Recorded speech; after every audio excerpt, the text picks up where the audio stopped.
देखिए, हमने पिछले लेक्चर में अग्नाशय और पित्ताशय के बारे में देख लिया। अग्नाशय और पित्ताशय जो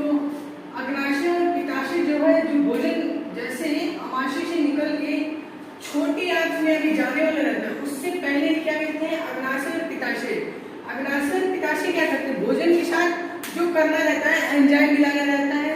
जैसे पित्ताशय पीत भोजन को क्षारीय बनाता है और अग्नाशय पूर्णपाचक एंजाइम छोड़ता है, जिसे फैट, स्टार्च और प्रोटीन का पाचन होता है। अब हमने अग्नाशय और पित्ताशय के बारे में देख लिया है। अब हम लोग देखेंगे छोटी आंत। तो देखिए, छोटी आंत में जो पाचन होता है हमारा, पूर्ण होता है। छोटी आंत में पाचन क्या होता है, पूर्ण होता है।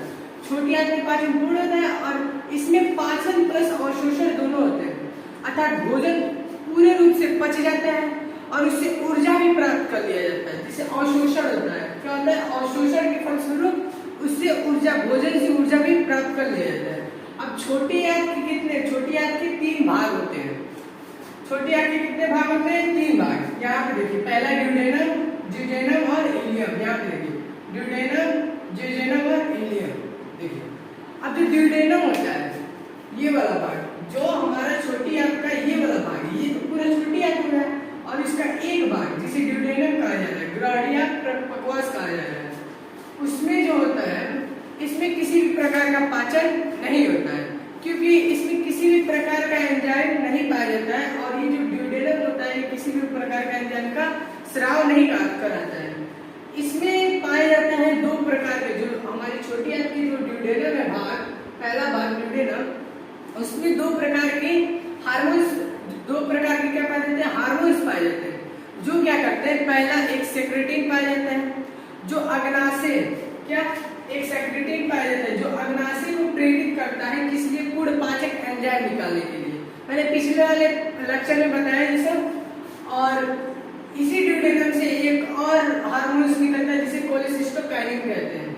कोलेसिस्टोकाइनिन वो क्या करता है, वो पित्ताशय को उत्तेजित करता है पित्त निकालने के लिए। पित्त की वजह से क्या होता है, भोजन क्षारीय होता है। अब देखिए, इसमें एंजाइम नहीं पाया जाता है, इसलिए जो ड्यूडेनम होता है उसमें किसी प्रकार का एंजाइम नहीं पाया जाता है, इसलिए इसमें पाचन नहीं होता है। इसमें सिर्फ हार्मोन्स निकलते हैं, एक सेक्रेटिन, एक कोलेसिस्टोकाइनिन। अब जो दूसरा भाग होता है, जो छोटी आंत का दूसरा भाग होता है, जिसे जिजेनम कहा जाता है, इसमें भी ना किसी प्रकार का हार्मोन्स निकलता है और ना किसी प्रकार का एंजाइम निकलता है। इसमें भी किसी प्रकार का पाचन नहीं होता है। इसमें क्या होता है, इसमें जो भोजन होता है, भोजन को ये जगह देता है कि अच्छी तरीके से भोजन पच सके। इतना पतला नॉली है, तो इतने कहाँ पचेगा, अच्छी से एंजाइम मिलेगा नहीं। तो इसलिए जो जिजेनम होता है, इतना जगह दे देता है, ला भैया कहीं पचा रहा तुम अच्छे से, तो क्या करता है, इतना भोजन जिजेनम दे देता है। इसमें किसी भी प्रकार का पाचन नहीं होता है, जिजेनम में किसी भी प्रकार का हार्मोन्स नहीं निकलता है, किसी भी प्रकार का एंजाइम नहीं निकलता है। ये भोजन को पचाने के लिए जगह देता है। याद रखिएगा, जो जिजेनम होता है, इसमें किसी प्रकार का हार्मोन्स और एंजाइम नहीं निकलता है और ये भोजन को पचाने के लिए जगह देता है। अब जो इलियम होता है, इलियम में एंजाइम निकलता है, इसलिए इलियम में क्या होता है, जो छोटी आंत का लास्ट पार्ट है, जिसे इलियम कहा जाता है, उसमें क्या होता है, पाचन पूर्ण होता है। पाचन प्लस अवशोषण दोनों इसी में होते हैं, पाचन भी होता है और अवशोषण भी होता है। इसमें छोटी आंत के तीसरे भाग इलियम है।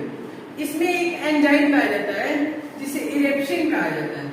अब देखिएगा, आमाशय में पाया जा रहा था पेप्सिन, जो प्रोटीन को पेप्टोन में बदला। अब अग्नाशय जो एंजाइम छोड़ा, पूर्णपाचक एंजाइम छोड़ा था, उससे टिप्सिन निकला था। अब वो टिप्सिन पेप्टोन को क्या बनाया था, पेप्टाइड बनाया था। अब फिर भोजन आगे आ रहा है, फिर ड्यूडेनम में आया, जिजेनम में आया, इलियम में आया। अब इलियम में मिल रहा है इरेप्सिन, जो पेप्टाइड बना है, जो टिप्सिन पेप्टोन को पेप्टाइड में बदला था, तो वो पेप्टाइड कहाँ आ रहा है, इरेप्सिन इलियम में आ रहा है। और इलियम में एक एंजाइम पाया जा रहा है, क्या, इरेप्सिन। अब ये जो एंजाइम है, ये पेप्टाइड को एमिनो एसिड में बदल देगा और यहीं पे भोजन पूर्ण हो जाता है, भोजन का पाचन पूर्ण हो जाता है। ये पेप्टाइड क्या है, पेप्टाइड प्रोटीन का ही रूप है, जिसे पेप्टोन में बदल देता है जो टिप्सिन होता है वो पेप्टाइड में बदलता है। और यहीं पे छोटी आंत के तीसरे भाग इलियम, जिसमें इरेप्सिन नामक एंजाइम पाया जा रहा है, वो क्या करता है, वो हमारा जो प्रोटीन होता है उसे पेप्टाइड में बदल देता है। इसका स्क्रीनशॉट लीजिए, फिर आगे देखते हैं।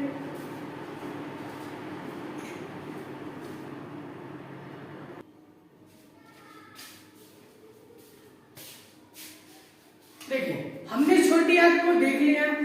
छोटी आंत में क्या होता है, भोजन छोटी आंत के तीन भाग थे, पहला ड्यूडेनम, दूसरा जेजुनम और इलियम। इसमें क्या हुआ, भोजन का पाचन और अवशोषण दोनों हुआ। लेकिन देखिएगा, भोजन का तो अवशोषण और पाचन हो गया, लेकिन जो जल है वो अभी भी बच गया।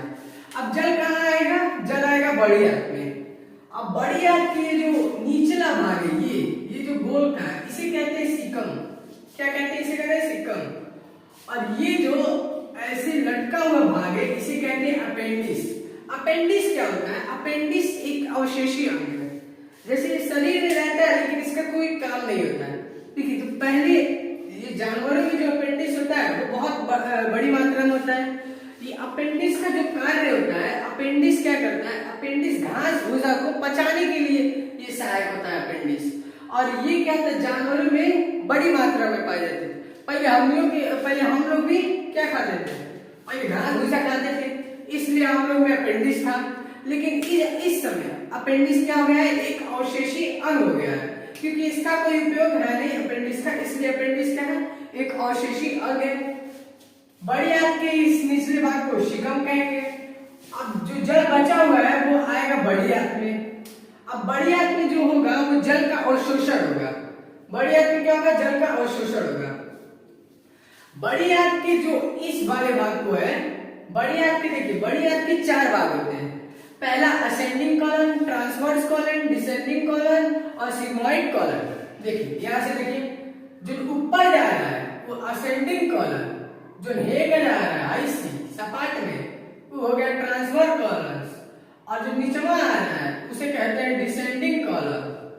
और जो नीचे तनी सही से मुड़ा है, ये हाई वाला भाग, हाई जो चाकी बनाया है, वो का हो गया, वो सिग्मोइड कॉलन हो गया। अब जो हमारा जो अनपचा भोजन होगा, वो कहाँ आया, वो आया हमारी बड़ी आंत में, और यहाँ पे जल का अवशोषण हुआ।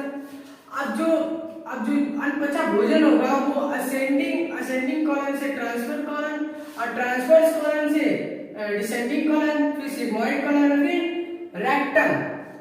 रेक्टम में जाके इकट्ठा हो जाएगा, जिसे लैट्रिन कहा जाता है। रेक्टम में जाके इकट्ठा हो जाएगा। अब जो अनपचा भोजन होगा वो क्या होगा, रेक्टम में जाके इकट्ठा हो जाएगा। अब इसका स्क्रीनशॉट लीजिए, फिर आगे देखते हैं।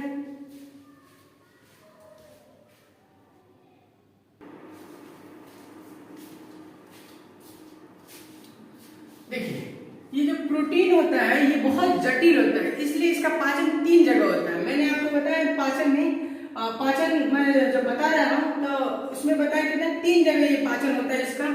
देखिए, पहला जो होता है अमाशय में क्या पाया जाता है, पेप्सिन क्या करता है, प्रोटीन को पेप्टोन में बदल देता है। ये क्या है, पेप्टोन क्या है, प्रोटीन का ही एक भाग है।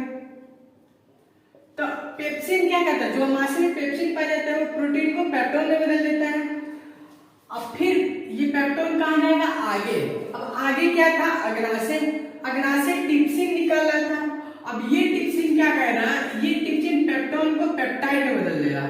हालांकि ये सब प्रोटीन ही है, लेकिन इनका अलग अलग रूप हो जा रहा है। अब टिप्सिन क्या कर रहा है, प्रोटीन को पेप्टोन को पेप्टाइड में बदल दे रहा है। और ये पेप्टाइड फिर कहाँ जा रहा है, आगे। अब जो छोटी आंत है उसके लास्ट वाले भाग में मिल रहा है इरेप्सिन। अब ये जो इरेप्सिन है ये पेप्टाइड को किसमें, एमिनो एसिड में बदल दे रहा है। ये जैसे कंफ्यूजन वाला है, तो इसलिए मैं दोबारा बता रहा हूँ इसको। देखिए, अमाशय में पाया जा रहा है पेप्सिन, और ये पेप्सिन प्रोटीन को पेप्टोन में बदल देता है। फिर पेप्टोन आगे जाता है, फिर मिल रहा है टिप्सिन, और ये टिप्सिन पेप्टोन को पेप्टाइड में बदल देता है। अब फिर ये पेप्टाइड आगे जा रहा है, आगे छोटी आंत में मिल रहा है इरेप्सिन। अब ये इरेप्सिन पेप्टाइड को एमिनो एसिड में बदल दे रहा है। यहीं पे हमारा पाचन पूर्ण हो जाता है।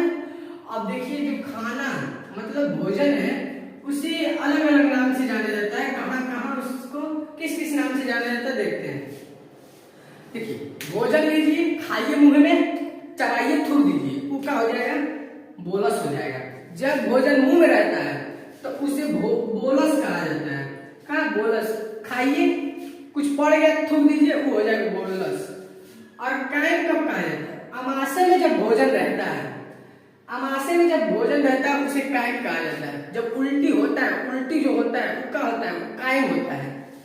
और जब भोजन पच जाता है, जब भोजन पच जाता है, अब जो अनावश्यक भोजन रहता है वो कहा जाता है रेक्टम में। अब जो रेक्टम का जो मल रहता है उसे क्या कहा जाता है? अनपचा भोजन जो रहता है उसे क्या कहा जाता है? कायिक कहा जाता है। बहुत सिंपल है, मुंह में रहेगा, मुंह में रहेगा, खा थूक दिए, बोलस हो गया, उल्टी किए तो कायम हो गया। और ये रेक्टम में जो अनपचा भोजन होता है उसे कायिक कहते हैं। और ये हो गया हमारा पाचन कंप्लीट। अब हम नेक्स्ट चैप्टर को लेकर आएंगे, इसका आप स्क्रीनशॉट लीजिए। धन्यवाद।